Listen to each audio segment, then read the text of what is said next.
In this episode, you'll learn about one of my favorite things, prenatal yoga.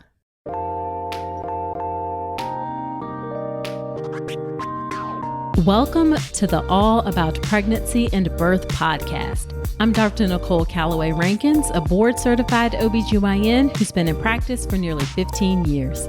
I've had the privilege of helping over 1,000 babies into this world, and I'm here to help you be calm, confident, and empowered to have a beautiful pregnancy and birth. Quick note, this podcast is for educational purposes only and is not a substitute for medical advice. Check out the full disclaimer at drnicolerankins.com/disclaimer. Now let's get to it. Hello, welcome to another episode of the podcast. This is episode number 94. Thank you for being here with me today. So I'm super excited to be talking today about prenatal yoga. I talked about it back in episode 30 of the podcast, and I definitely suggest that you listen to that one as well. But in this episode, we're talking about it again from a different perspective. I have Deb Flashenberg on the podcast, and she is the founder and director of the Prenatal Yoga Center in New York City. Along with being a prenatal yoga teacher, she's also a labor support doula, a Lamaze childbirth educator, and a mother of two. After the challenging birth of her first child, Deb became incredibly interested in pelvic health, and she has also since earned her pelvic floor yoga certification. Now, for the past 4 years, she has also enjoyed being the host of the podcast, Yoga, Birth, Babies, where she speaks with some of the world's leading experts in pregnancy, birth, breastfeeding, and parenthood. She was actually kind enough to invite me to be a guest on her show as well. Now, Deb and I have a great conversation about her unique prenatal yoga center methodology that combines using the yoga poses, interweaves childbirth education into the yoga classes, and of course includes community. We talk about how her methodology emphasizes setting the birthing person up for what she calls a functional birth, where there's a focus on creating balance in the pelvis, pelvic floor, and soft tissues in order to help encourage the baby to be in the best and most optimal position. And then also how to incorporate safe yet strong sensations into yoga so that you can explore coping skills as well as stress management as a result. And that is really just the beginning of what we talk about. There is so much more great information in this episode. You're really going to enjoy it. Now, before we get into the episode, let me do a quick listener shout out. This is from Graduate 567899.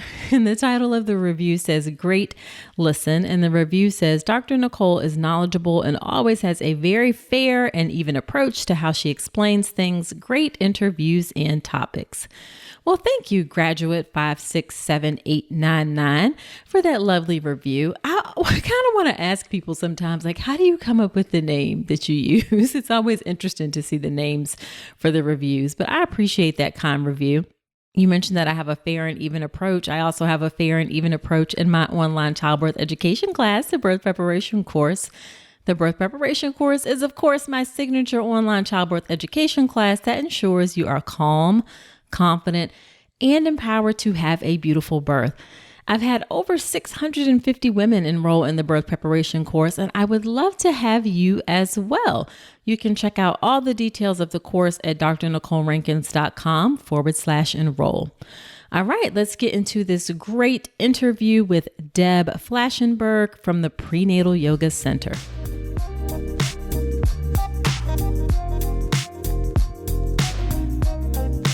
Thanks so much, Deb, for agreeing to come onto the podcast and reaching out. I am super excited to talk about prenatal yoga. I love yoga myself, and I'm getting more and more into it. So delighted to have you here.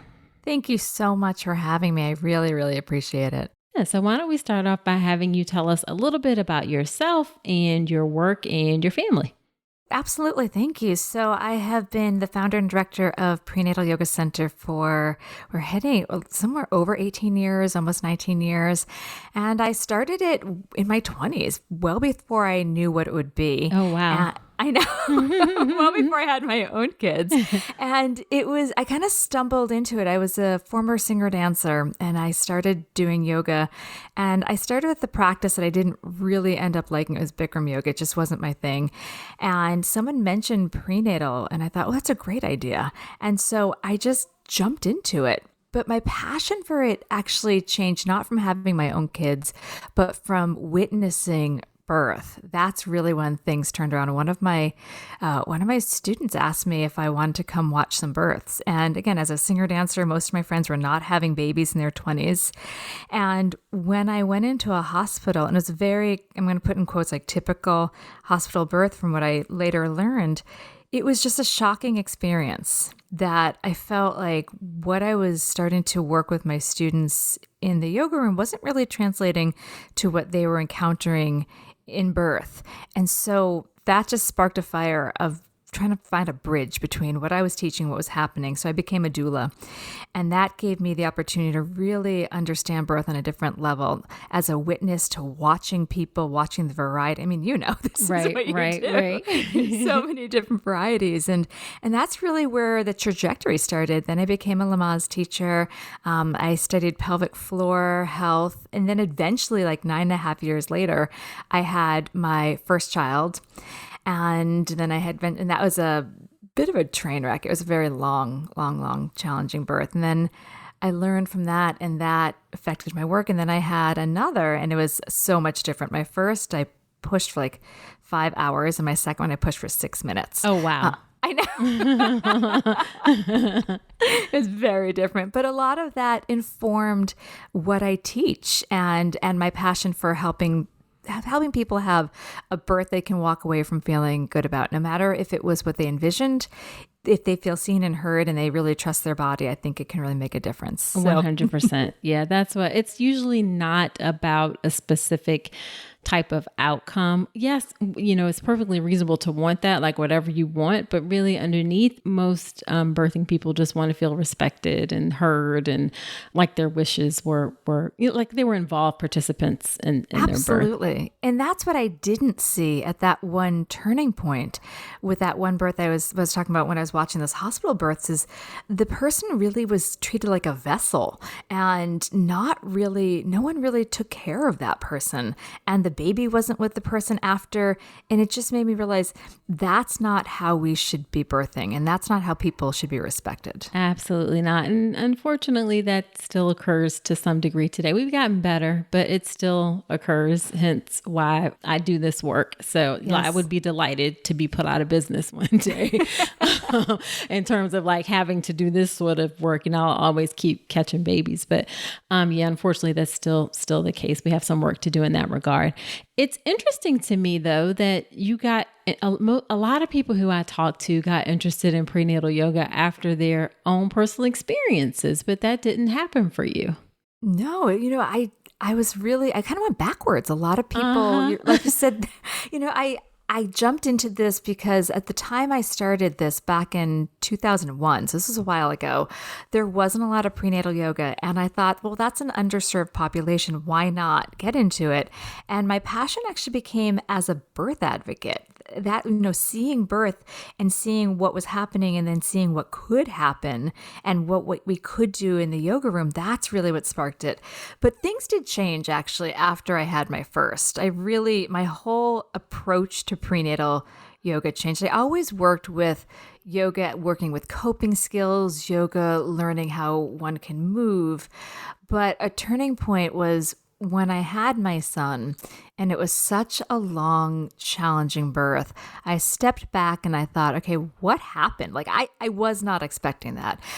I thought, this is what I do. Like, this is what I do. I was a Lamaze teacher, I was a doula, I was a dancer. My mom told me how great her births were. So I was literally expecting this baby to fall out. Right. And when it didn't, I had to step back and say, okay, what was that about? And in discovering that and working with a physical therapist, because pushing for 5 hours is going to do a number on your abs and pelvic floor.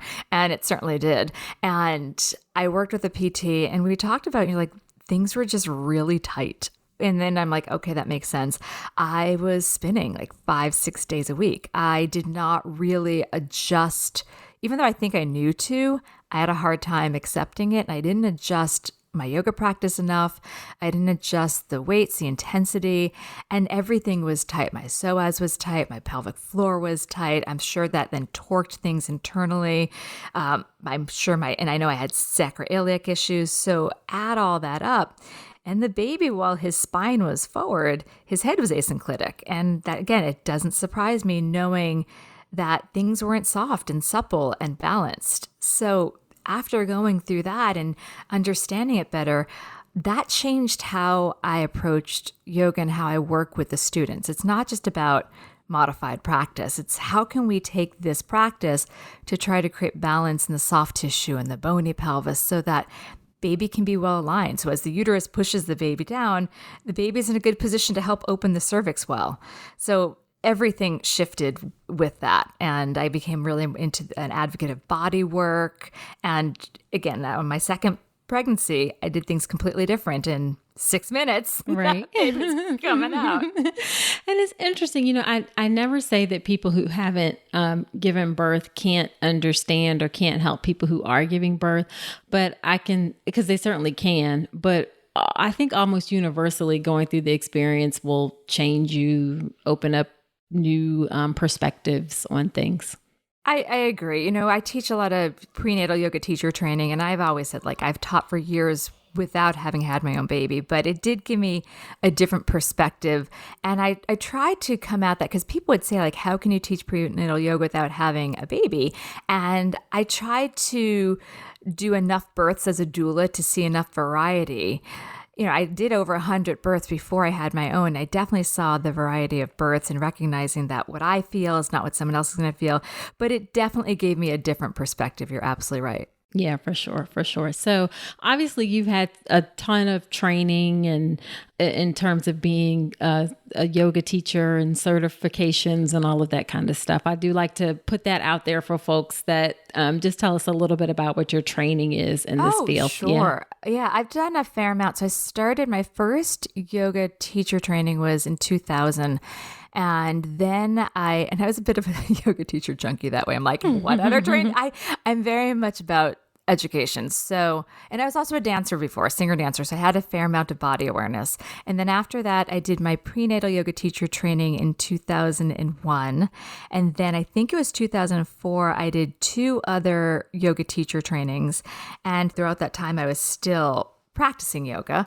I studied mainly Iyengar and Vinyasa. So I did my Om yoga teacher training with Cindy Lee. I did a Vinyasa teacher training with Shiva Ray. This is back in 2004. And then I believe I got my doula certification in maybe 2005, maybe 2004 as well. I didn't have kids, so I had a lot of time. And then if we only remember changed. to, you don't even realize how much time you had before you had kids. Oh, yeah. It was just all about what I wanted to do. It was very nice.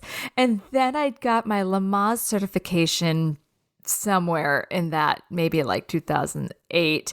And then I did a pelvic floor teacher training a little bit later. And I also went to this place called the Farm Midwifery Center. And I did, with Ina May and all. Yep, correct. Yep, all of those latest down there.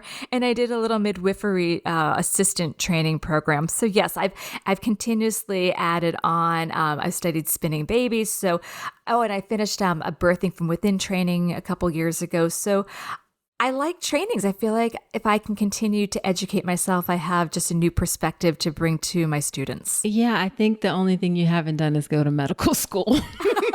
I actually considered it. I was at a birth. It was a precipitous birth, and doulas shouldn't do this, but I accidentally caught a baby. It was not planned. Right. It was either you catch it or the baby was going to hit the floor, of thing. Seriously. Yeah. Mm-hmm. I walked into her house holding a sandwich, and I hear the husband say, she's in the bathroom, and she says, "I think something's coming out," and I'm like, "Oh." And he's calling 911 and I'm supporting the head and the perineum. So I mean, Right. and for like a hot second, I thought, oh, do I want to do this? Or do I want to be a midwife? And I thought, no. Oh, that is funny. So why don't you tell us a bit about your Prenatal Yoga Center methodology? I'm guessing it's going to combine some of all of the things that you've talked about.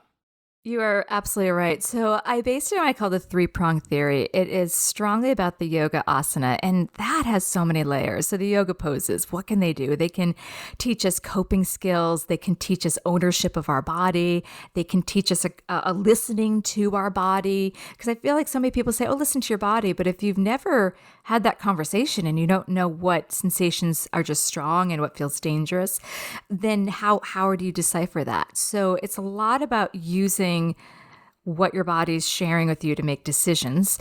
And then we also can use the poses to create balance the round ligaments, balance the uteral sacral ligament, balance the ligaments that help support the pelvic floor, balance the pelvic floor itself, the bony pelvis. So creating balance, especially that psoas, it's like a little runway for the baby. Balance that psoas. So the yoga asana has so many layers. But then because I have the doula background and the childbirth ed background, we interweave those themes throughout class so that it's not just when the parent shows up for their childbirth class and they're taking notes. We keep putting little bits of childbirth ed into every class. So they just keep layering their knowledge. And then the final prong is community, especially when you're pregnant. Things are just changing. Who knows what's going on in your life outside? It can feel pressure from not having, like your friends don't have a baby, or maybe you're the last of them to have a baby, or maybe there's fertility issues, or maybe you're partnered or unpartnered. There can be so much. And then to come together as a community of everyone kind of going through the same thing can feel really reassuring. And it's a safe place to open up and get support. So those three pieces create our methodology, and they show up in every class. I love that. That is really, really awesome. And I really, especially like the first part about we tell people to listen to their body, but if you haven't like had practice or experience with what that practically means, then yeah, it's kind of hard to just show up in the moment and be like, hey, listen to your body. So, and yoga definitely, I know from my own personal experience has taught me how to like know when to push myself a little bit more, when to back off, how to navigate that. So that is, I really, really like that. Oh, I'm glad. Because a lot of people, they'll start feeling sensation and just immediately like, oh my gosh, I'm feeling something. That must be wrong. Or you're feeling something and it's just your body giving you feedback that those are your quads working. Yep. And that's okay. Yep, exactly. Exactly. And I can imagine, and we'll get to this, that's going to impact, like immediately my mind went to, understanding the sensations that you have when it's time to push. Yes. Yeah, for sure. All right. Now, I know one of the things you mentioned when we communicated before was setting the pregnant person up for a functional birth. So what do you mean by a functional birth? So what I mean is that we have the power of the uterus pushing the baby down. And so I'm sure all your listeners know this, but the cervix opens up in my mind. Actually, not everybody know, let's talk about it. Not everybody, I don't think even in our society, we get a lot of education about how our bodies work. So, all right, so let's talk about it. So lots of folks come in thinking that you're going to have 3 contractions and a baby's going to fall out. And it's like, doesn't quite work that way. No, it's not like the movies. Yeah, right, not at all. So let's go for it. All right. So the way I vision this is that the cervix is like a turtleneck sweater and the baby's head is pushing it open. And so you have the uterus pushing the baby down and the baby's head is slowly opening the cervix. And if the power of the uterus pushes the baby down, the baby's head is well aligned on the cervix. And again, please correct me because you're really the expert. And if it's pushing it down evenly, the cervix opens more evenly. But a lot of that has to also do with the baby position. So if baby is, I learned a thing or two. I like that. Thank you. So if baby is, say, posterior, that means the spine is towards the pregnant person's back, then the forehead's trying to push the cervix open, and that doesn't mold like the back of the head. Or the baby has what my son had, asynclitic, meaning the ear was closer to the shoulder, so the side of his head was trying to push it open. So if we don't have the baby well aligned, it doesn't matter how strong strong that uterus is, well, it does. I mean, you can pit it up or add Pitocin to keep pushing that baby down. But when baby is well aligned and the uterus is functioning well and they work as a team, uterus and baby, the body opens up. The baby drops and navigates through the pelvis, and birth is, I don't want to say easy. That's why I use the word functional. There's less issues or stalling. So that's what I think of as a functional birth, when the body and baby work well together. So y'all, that was a perfect explanation. Like 100% spot on. Like it doesn't necessarily, and this is one of the reasons why, like if you have a C-section the first time because the baby didn't fit, definitely try the second time, because it may not have been, it's not that there's something wrong with your pelvis. It really is an alignment issue where ideally you want the baby to come kind of straight down, like Deb was saying. But if it's tilted one way or another or looking a certain direction, it makes it more challenging. And actually millimeters of space can make a difference. Yeah, because there's not that much space. I mean, let's think about how wide those sit bones can get. Like every bit helps. Every little bit helps. And then that's why something like yoga or spinning babies, and I actually want to reach out to her or someone from that organization to talk about spinning babies, but getting babies in a good position can help facilitate birth for sure. So that, like exactly what you said, is spot on. Oh, thank you. Thank you. So we include a lot of the spinning babies. I haven't done my spinning baby certification yet. That's I'm so excited to someday do that. But I do know a fair amount of their methodologies that I include some of that in class. So when we can create that balance in the pelvic floor, really try to help set the person up that the psoas is balanced and everything's more balanced, then we're really trying to stack the cards in the right way to help that baby kind of like, I wish it was like a water slide, but kind of like a corkscrew coming down. I mean, it's true. Honestly, it really is true. Yeah, it definitely helps. And it's something that these types of position changes and movement and getting ready for this is something that's definitely lost or not very present as much as it needs to be in traditional hospital birth. I think midwives for sure have more knowledge of that, but in like physicians, it's not something we even get really a lot of training on. It's like if the baby's in asynclitic or posterior, we just are like, okay, I guess we can turn it or not, but not understanding how the birthing person can move her body to help facilitate those changes. It's not something that we get a lot of training on, unfortunately. Well, I love that you do know that to help people, because there's, as you said, a lot of care providers don't. And then, baby was too big, but was baby too big? Or exactly. Was it just... Yeah. So I love that you're putting out there. Yeah. And I think we're getting better. Like the hospital where I work, all of the nurses are trained in spinning babies, and more hospitals are understanding these things and these techniques. And I can't say that I necessarily understand how to do them. And then I walk in the room and like a leg is here and they're twisted there. It's like, oh, I see, we're doing some maneuvers to try to get this baby in a better position, but they certainly work and the risk is very low. So something we need to know more of for sure. Oh, I love that you're putting it out there. Thank you. Yeah. So we also, and we'll get to maybe some of the pelvic floor work things, but first I want to get to, how do you use yoga for things like you mentioned coping skills and managing stress? And then I think we talked a bit about how it helps you understand or get autonomy over one's body, but maybe elaborate on those things a bit. So sure. So the coping skills, I'm not afraid of safe sensation. So I want the students, because labor hopefully is safe, or, we'll have safe sensations, and that's definitely parenthood, has a lot of sensations mentally. So if we can not be afraid of the body and safely move through poses that give strong feedback, it's an opportunity to sit with that discomfort. And a lot of people have, and I put myself in that category, it can be hard to sit with discomfort. We don't want to put ourselves into an uncomfortable situation. And when we can be in that discomfort, it can teach us, all right, what are my habits? Okay, I tend to tighten my shoulders or tighten my jaw and I hold my breath. Well, that's not really going to help, but that's my habit. So that's one of those learn about yourselves.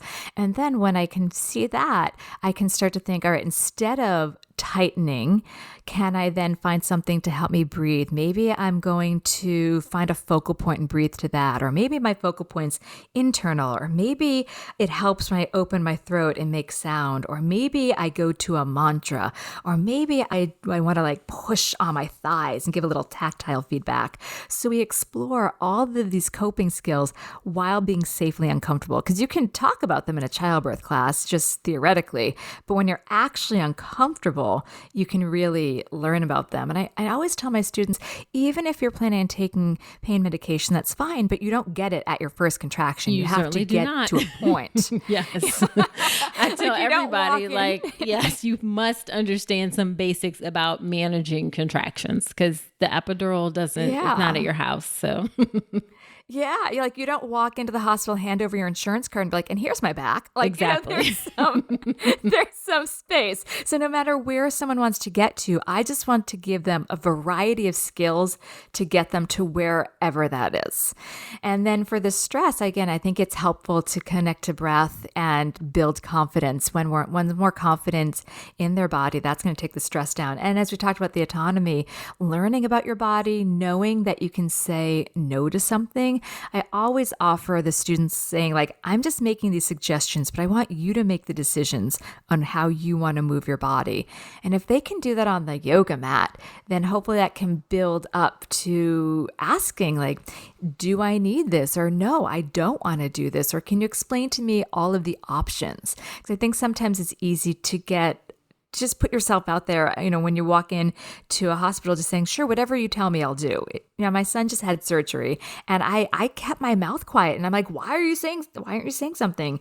I knew a fair amount and it was yet hard for me to speak up for him. And so I can imagine them being in labor. It's hard to speak up for yourself. So we're trying to do it on the mat to bring forward. You're just going to have, I'm having 50,000 quotable moments from this episode. This is just, I love it. This is just, it's perfect. Everything that you said is just great. I love that safe sensations concept because contractions, most people will experience them as painful, but they're not dangerous. And right. You need to understand that it's time limited.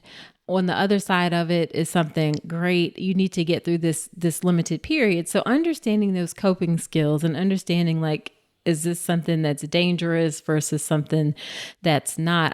That's a really, really great and important concept and obviously very helpful to help people during birth. And then of course, the stress and the breath work and autonomy is a big thing. There's a difference between being empowered. Obviously, we can all be empowered with information, but just knowing or taking that next step of actually using it. And in our system, it can be hard. There's definitely a power dynamic where doctors have more. I shouldn't say more, but they certainly have they hold a lot of the keys, so to speak, and it can be challenging. So it's a muscle, it's a thing, it's something that you have to practice. So I just love it. Oh, I'm so glad. Thank you. Yeah. Okay, so let's talk about pelvic floor work and giving listeners some concrete things. What are 3 things maybe that they can do to help facilitate that vaginal birth and push more effectively? Or it doesn't have to be pelvic floor. I guess yoga or what are some concrete things you recommend? Let's talk about that. Well, I am a big fan of body work. So if anyone's not really sure about what's going on with their pelvic floor, because we want the pelvic floor to be kind of like Goldilocks, just right. You don't want it too tight. You don't want it too loose. You want it to be just right. And I think that checking with the pelvic floor PT can be really helpful. So a lot of people don't know, is it too tight? Is it too loose? A lot of times people get pregnant, they think, I better just tighten everything up. But sometimes you can get too tight on the pelvic floor. So I think of the pelvic floor kind of like a trampoline. You want to have it have give and support. So we want the pelvic floor to be able to stretch open as well as support the pelvic organs. So we do a fair amount of pelvic floor balancing where for some people, it's just about the inhalation and that's going to help the pelvic floor stretch. And for other people, it's about the exhalation where we work on the engagement of the toning. But I really try to have people think about what's the state of their pelvic floor. So not to get too crazy into it, but just some general guidelines. If it hurts something going into the vagina, or when you're touching around the pelvic floor, it's very painful, that can be a sign the pelvic floor is overly engaged. And we wouldn't want to add more tightness, especially if we want the muscles to soften and open to let a baby out. So we work on certain yoga poses that can help gently stretch through the pelvic floor. We do a lot of softening breath, but for some people, they do need tone. So we work on an exhale to engage the pelvic floor. But I always remind people, check with the pelvic floor PT if you can, just to know what the state of your pelvic floor is so that you know how to work it. We also do a fair amount of breath work with the transverse abdominis. Those are the ones that wrap around like a corset.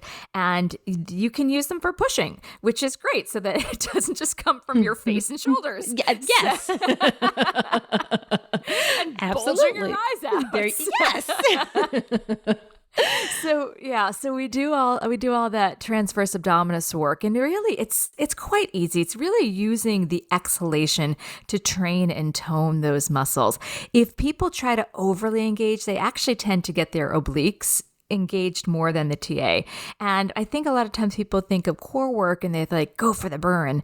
Working the transverse abdominis doesn't have that same burn. So for listeners, just think about like if you had like a little cocktail straw or you're blowing out a candle, you just keep exhaling and exhaling and exhaling until you're really scraping the breath out. Then take your deep inhale.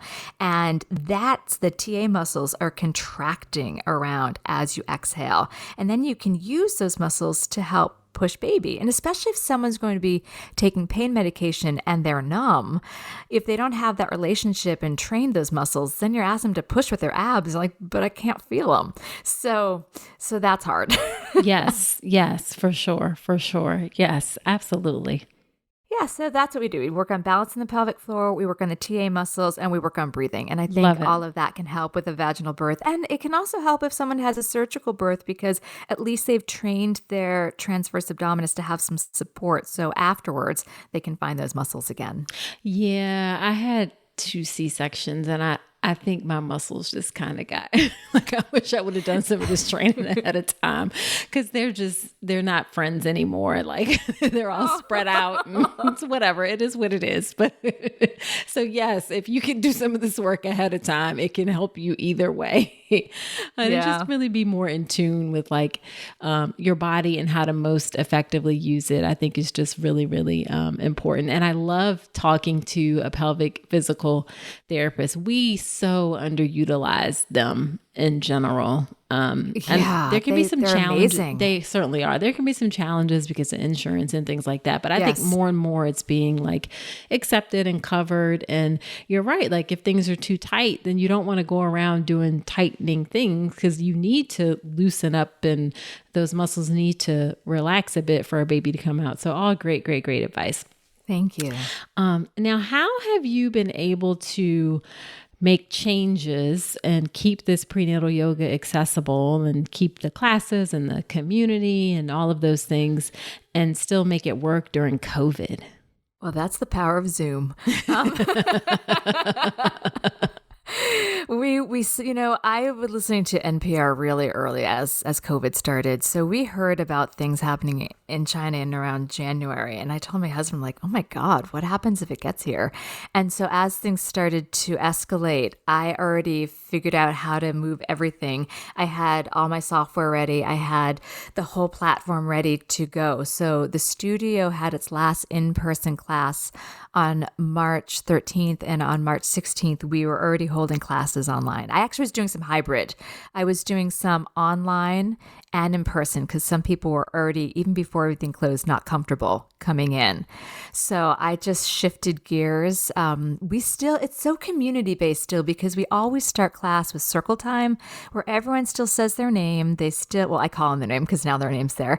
They still say how far along they are and their aches and pains and what's going on. So we're still communicating with each other. They're not just showing up as a box on the screen. I'm still having conversation. I still know what's going on in their lives and their bodies. So we keep it going online. In fact, it's been beautiful because in the past, we were just within our four walls in New York City, but now we have people coming from all over, and that's exciting. Like, we have people from other countries.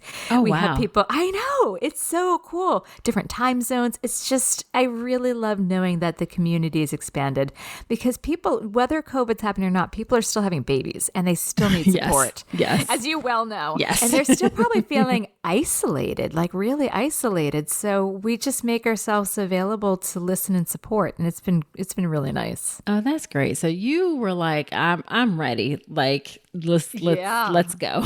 I made a corner of my basement, my little yoga studio. I would love to actually get, it back into my real studio. Sure. But we're making it work, because, today actually marks 7 months of teaching in my basement. So That's I look crazy. forward. I know, isn't that crazy? I look forward to actually seeing people face to face. Yeah, I can totally understand that. So just to wrap up, what would you say is what's the most frustrating part of your work? Oh, that's good. I was actually thinking about this morning. It's hard for me because I am not a doctor and I want to stay within the scope of my work. It's hard for me to keep my mouth closed when I know there is some outdated practices that are going on.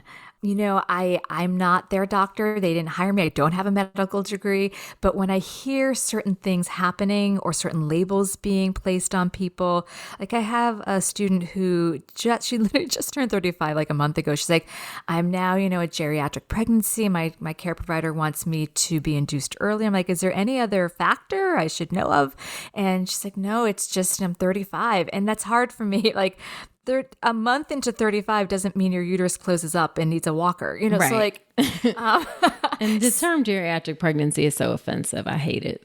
Yeah, I mean, I had my daughter at 40, so I definitely was quoted that. But it's hard for me to hear certain things that I know have some outdated information. I had a student say that her care provider often does episiotomies, and I'm like, really? But why? But why? Because it's not necessary. So that's where I'm frustrated, because I do need to stay within my scope. I often offer, if you're interested, there's a podcast on this, or I'm happy to refer you to some other information, but it's not for me to really say. Yeah, that's tough. I can imagine that. And you want to be like, but we each have to stay in our own lane, so to speak. So you can't give medical advice, but I can see how you can say, well, maybe that's not typical. Maybe you want to look at some other options, those kinds of things. It can be hard. So I can definitely understand that. So then I guess on the flip side, what is the most rewarding part of your work? It's when people come back and say that they had an amazing birth. I just love hearing that. Yeah. I know I wasn't really any part of that. Like, I don't want to take anything, but to know that they were able to use skills that they learned, or they felt confident, or they felt heard, whatever it was, anything that they came back and they said, I really had a great birth.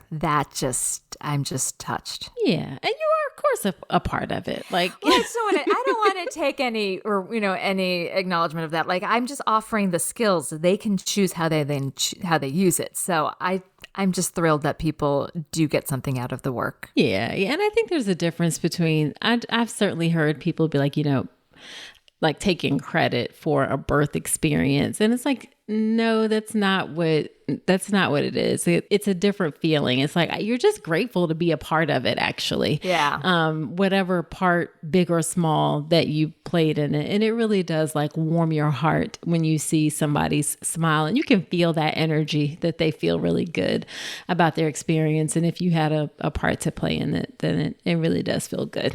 Absolutely. Yeah, for sure. Okay, so what is your favorite piece of advice that you would like to pass along? Oh, okay. I would say think early, think long and hard about your birth team. That's going to make a huge difference. Okay, we need to say that again, because that's so important, folks. Yeah. So you have to think the person that you're choosing is going to play a huge role in how the birth unfolds, and do your philosophies match? How you envision your birth?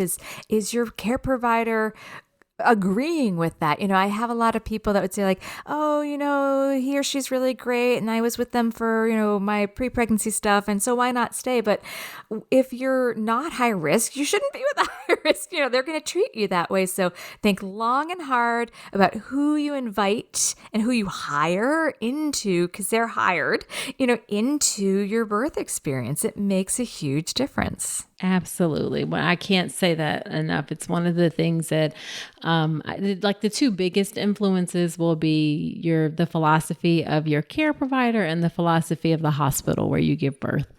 Big influence on your birth. So lovely, lovely, lovely advice.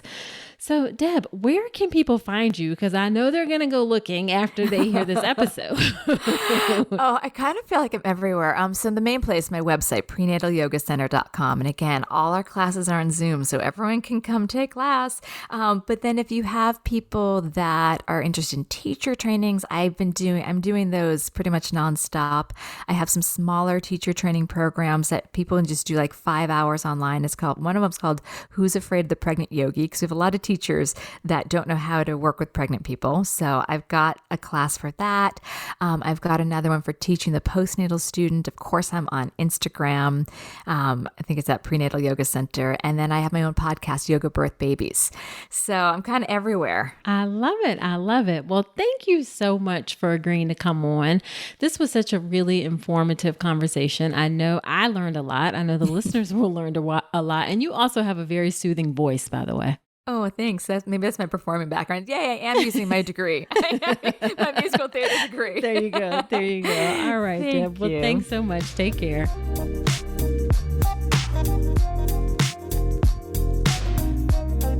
So wasn't that a great episode? I really enjoyed talking to Deb, and I'm super excited that she also had me as a guest on her podcast as well. Do check out her podcast. Again, that is Yoga Birth Babies. Now, after every episode where I have a guest on, I do something called Nicole's Notes. And here are Nicole's notes with my top 3 takeaways from my conversation with Deb. Number 1, I really love the concept of learning safe sensations and how to manage discomforts by using yoga as a way to do that, to kind of push your body a little bit, to understand what's safe, to understand what's not safe. Everyone needs to learn how to manage discomforts and pain of labor without medication, like we talked about in the episode. And I just think this is a really smart and easy way to do that. So love, love, love that. Number 2, so important that you understand that you have autonomy over your body. You can ask for explanations. You should know that you have options. You can decline things if you want. You should expect some privacy during your labor. Now, I know there are a subset of people or some people who will say, well, I'm just fine with just like doing what the doctor says. And that's certainly fine if you want to take that approach. Everybody is free to do what they feel works best for them.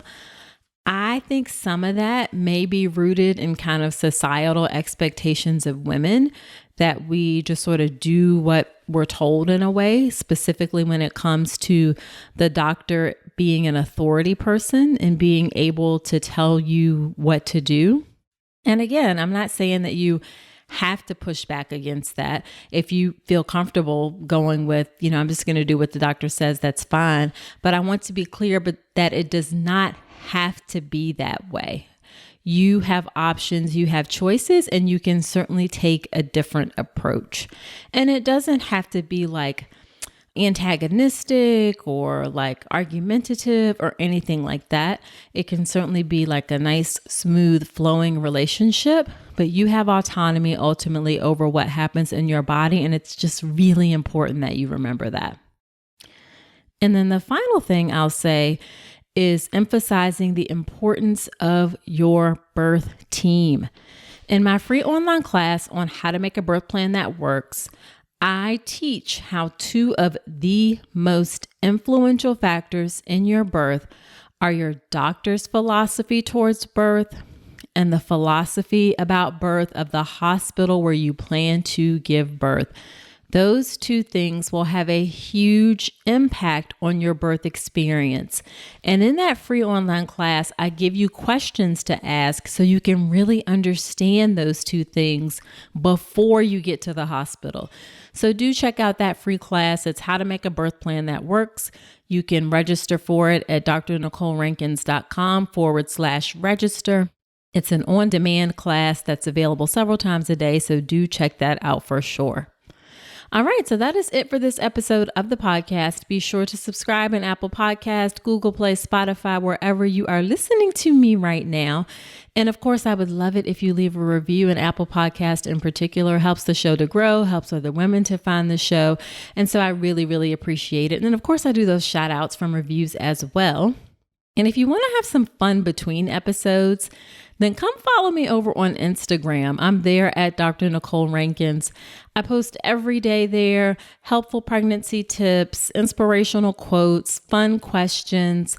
I've also been doing live Q&A sessions lately, and people ask me some really interesting questions there.